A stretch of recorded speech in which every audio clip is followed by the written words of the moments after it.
हमनी के संस्कृति, हमनी के संस्कार सदा रहे हमनी के साथ। भारत के महान ग्रंथ और काव्य सब के संपूर्ण संकलन सब्सक्राइब करें तिलक।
प्रतिशोध के पथ पर चलत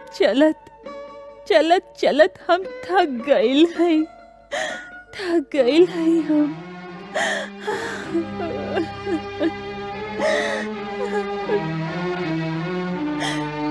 प्रतिशोध के पथ पर पड़े लाश से टकरा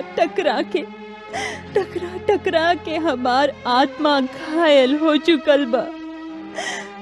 हमार पैर में छाला पड़ गइल बा।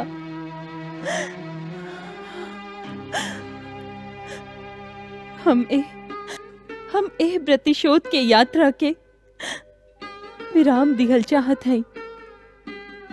शांति चाहत हैं हम, खाली शांति चाहत हैं हम। द्रौपदी, अश्वत्थामा से छीनली दिव्य मणि प्रतिशोध पर लागल विराम ही तहा।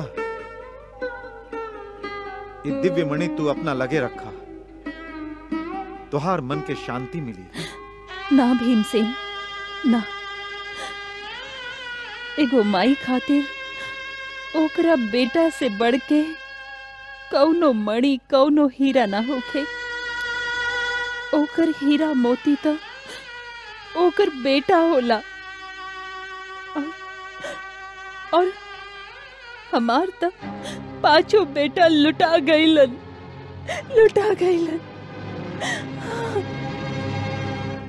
केशव, तू हमरा बेटा के काहे ना बचवला?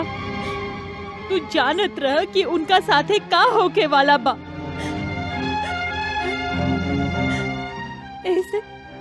ऐसे तू पांडव लोगन के ए शिविर में ना सूते देला।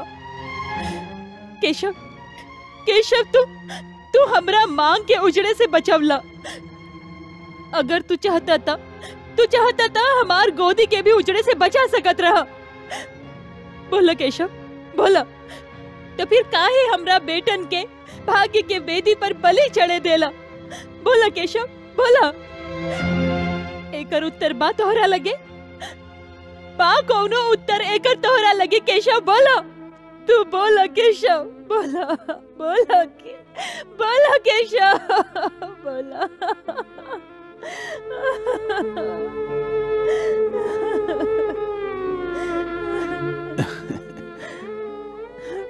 द्रौपदी, हम तो हर प्रश्न के उत्तर दिहल नहीं चाहत, बाकी तू हमरा के विवश कर रहा हो तो सुना। तू सब है हमार वास्तविकता के अच्छा तरह से जानत हवा, ऐसे हम ये स्पष्ट रूप से तोहके बता देना चाहते हैं कि हम मायापति होके के हैसियत से सब कुछ कर सकते हैं। अनहोनी के होनी और होनी के अनहोनी में बदल सकते हैं। दुर्भाग्य के सौभाग्य में और सौभाग्य के दुर्भाग्य में बदल सकते हैं। हम ही जौन विधि के विधान बनौले हैं, वो प्राणियन के कर्म और कर्म के फल के विधान है। मनुष्य के कर्म के फल ही विधि कहला, और हम ओकरा में हस्तक्षेप ना कर सकेले। अपना चाहे वाला खातिर भी ना केशव, हमरा खातिर भी ना, अपना बहन खातिर भी ना, जेकरा के तू अतना चाहेला। द्रौपदी, यदि विधाता ही पक्षपात करे लागस तो धर्म कहवा रह जाई, न्याय कहवा रह जाई। धर्म के बजाय अधर्म के पलड़ा इतना भारी हो जाई कि वो धरती के छुए लगे। इसारा संसार, इसारा सृष्टि के आधार धर्म है। जब धर्म ही ना रही तो संसार के तो अंत ही हो जाए। और जैसन कि हम पहले भी कह चुकल हैं कि हम ही मानव अवतार धर्म के रक्षा खातिर ही लहले हैं। धर्म जब जब संकट में होई तब तब हम आए, हाँ तब तब हम आए। तो फिर द्रौपदी, हम जे धर्म के रक्षक हा, वो भला धर्म के भक्षक कैसे हो सकेला? बाकी केशव, हम तो खाली एगो माई है और ममता के तो धर्म है अपना संतान के रक्षा और उद्धार कईल। तो फिर हम अपना बेटन के मृत्यु चुपचाप कैसे सह सकत है, कैसे सह सकत है? लेकिन द्रौपदी, ए महायुद्ध में खाली तोहरे 5 बेटा के मृत्यु नहीं भइल, दोनों तरफ से लाखों योद्धा मारल गए बाड़न। उ सभे भी केहू ना केहू के बेटा तो रहा नहीं ना, केहू के पति रहन, केहू के पिता रहन। यदि ओ सब के चाहे वाला तोहरा जैसे विलाप में डूब जास और ईश्वर से उनकर मृत्यु के कारण पूछे लागस, तब फिर का होई? याज्ञसेनी, संसार में हर प्राणी अपना प्रारब्ध के अनुसार ही जन्म लेला और अपन निश्चित आयु तक जिएला।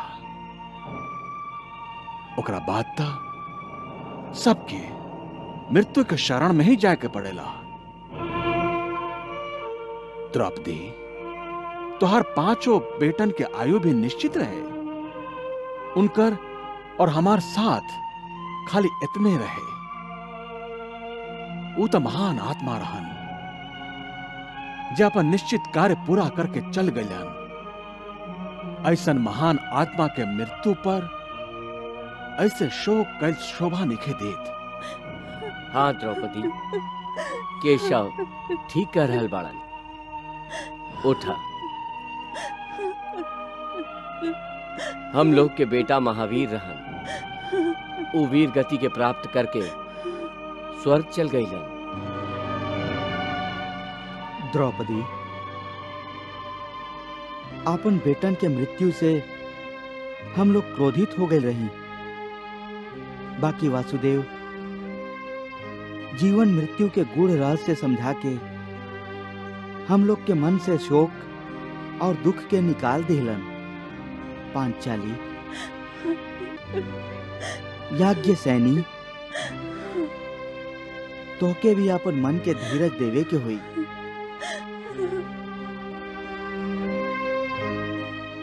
ला द्रौपदी मणि, एके अपना लगे रख।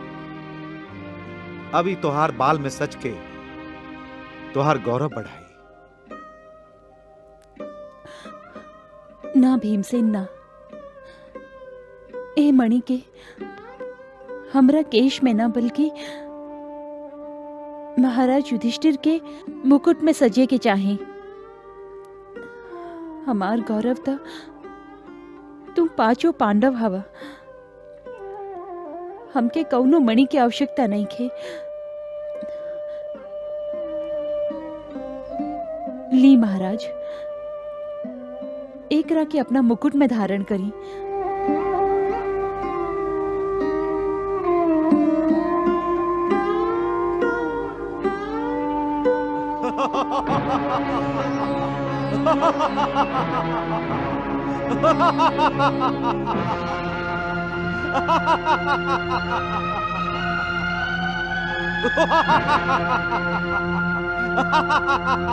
केशव, ये इतना जोर जोर से के हंस रहल बा?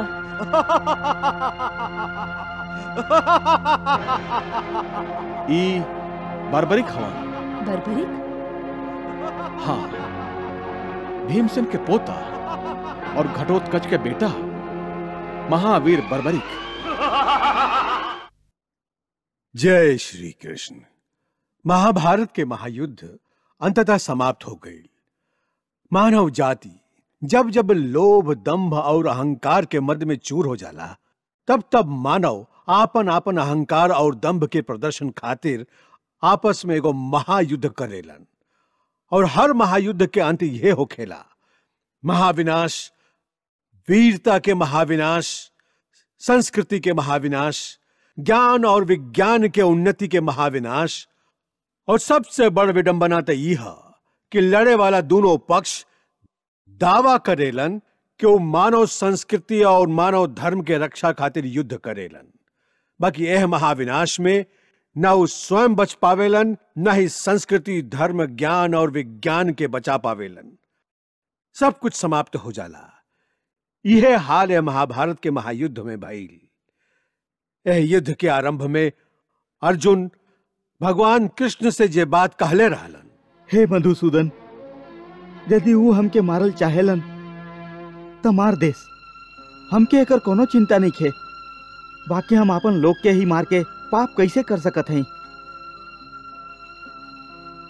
यदि वो लोग लोभ में भ्रष्ट चित्त होके अपन ही कुल के नाश से होके वाला दोष और पाप के ना देख सकेलन त का भइल? बाकी हम त ए युद्ध के फलस्वरूप होके वाला विनाश और विनाश से उत्पन्न दोष के देख सकिले, ओकरा पर विचार कर सकिले।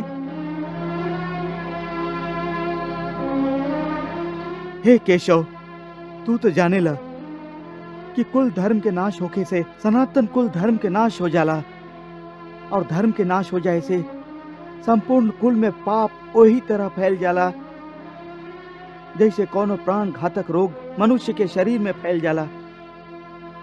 और वो फैलल पाप के कारण वो कुल के स्त्री लोग दूषित हो जाली, और स्त्री लोग के दूषित हो जाए से वर्ण संकर संतान पैदा हो खेलन, और वर्ण संकर के पाप के कारण सगरे कुल के कुल दंड के अधिकारी बन जाला।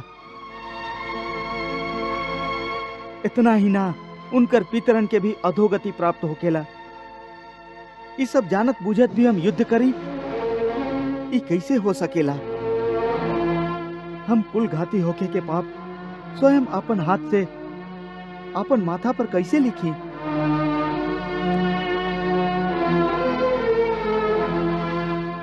ऐसे हम युद्ध ना करब, हम युद्ध ना करब। जैसन अर्जुन कहले रहन, युद्ध के अंत में मानव समाज के ठीक ये हाल भइल। कैसन कैसन महायोद्धा रहन, कैसन कैसन महावीर रहन।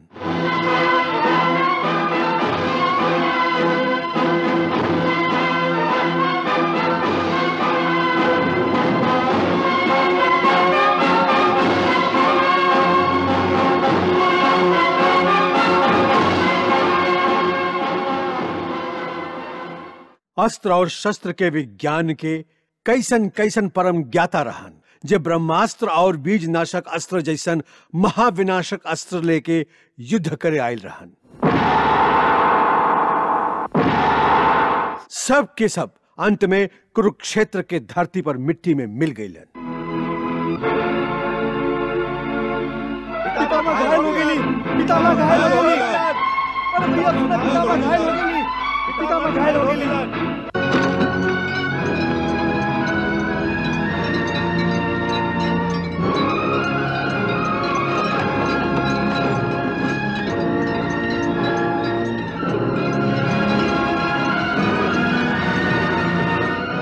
द्रोणाचार्य और अपना संगे ज्ञान विज्ञान वीरता और मानव संस्कृति के बलि चढ़ा देलन।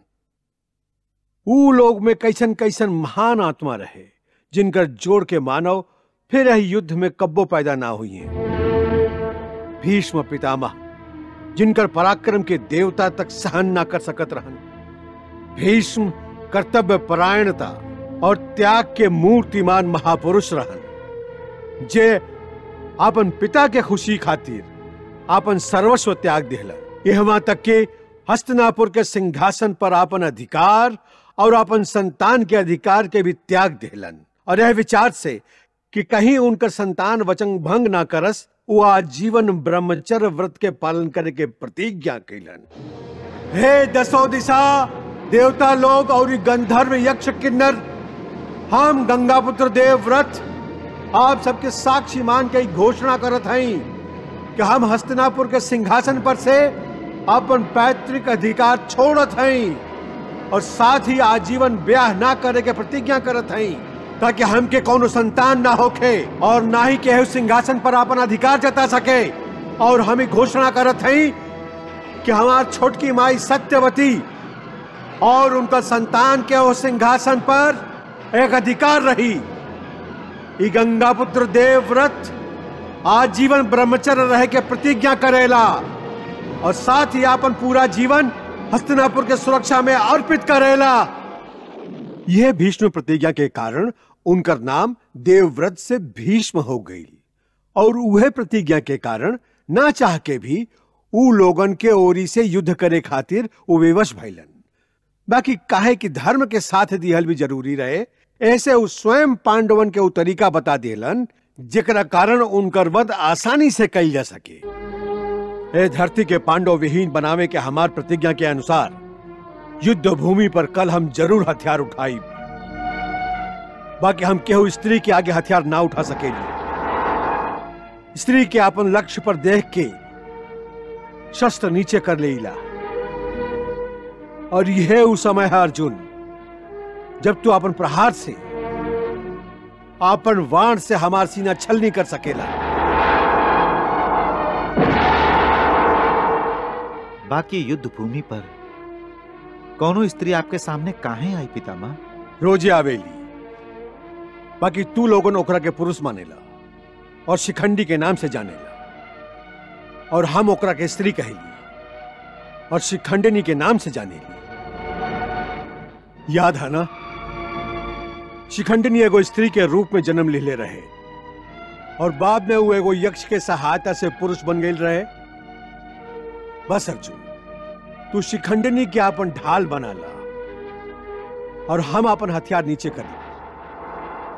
बस ओकरा बाद तू हमार वध कर दी। और कर्ण जैसन महावीर, महादानी और महात्मा पुरुष जे अपन मित्र दुर्योधन के प्रति भी अपन कर्तव्य निभाउलन और ओकरा इच्छा के अनुसार युद्ध कैलन।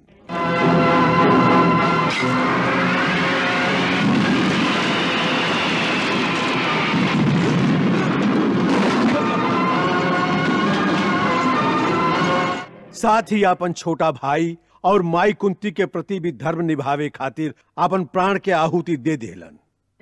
हम आपके झोली में आपके 4 गो बेटन के जीवन डालत हैं। हम आपके वचन देते हैं कि अर्जुन के छोड़ के दूसर केहू पांडव के हम वध ना करब। अर्जुन के छोड़ के? एकर का मतलब है? एकर मतलब ई हा कि दुर्योधन के विजयी बनावल हमार धर्म हा, हमार कर्तव्य हा। ओकर ऋण चुकावे खातिर ये जरूरी हा। बाकी जब तक अर्जुन जीवित हा हम पांडवन के पराजित ना कर सकिले, और अर्जुन के वध कैले बिना कौरवी युद्ध कबो ना जीत सकेलन। और कौरवन के विजय दियावल ही हमार धर्म हा। बाकी आप आज तक खाली आपन 5 बेटा ही मन ले रही। हम आपके वचन देते हैं कि आपके 5 गो बेटा ही रही हैं। युद्ध भूमि में हम मरी या हमार हाथ से अर्जुन मारल जाए, फिर भी आपके 5 बेटा जीवित रही हैं। कृष्णा